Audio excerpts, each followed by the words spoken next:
Menstruation, also called having a period. as girls get older and their bodies change, they get their periods. The uterus is the part inside the body where a baby grows when a woman is pregnant.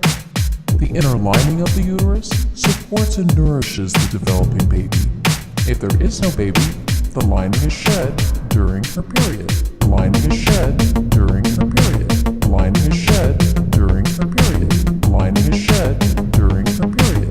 The lining is shed during her period. The lining is shed during her period. The lining is shed during her period. The lining is shed during her period. The lining is shed during her period. During a period, blood and other tissue from the uterus leave the body through the vagina. Because the woman is not pregnant, the lining of the uterus is not needed.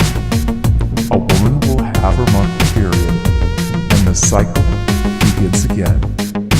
The lining is shed during her period.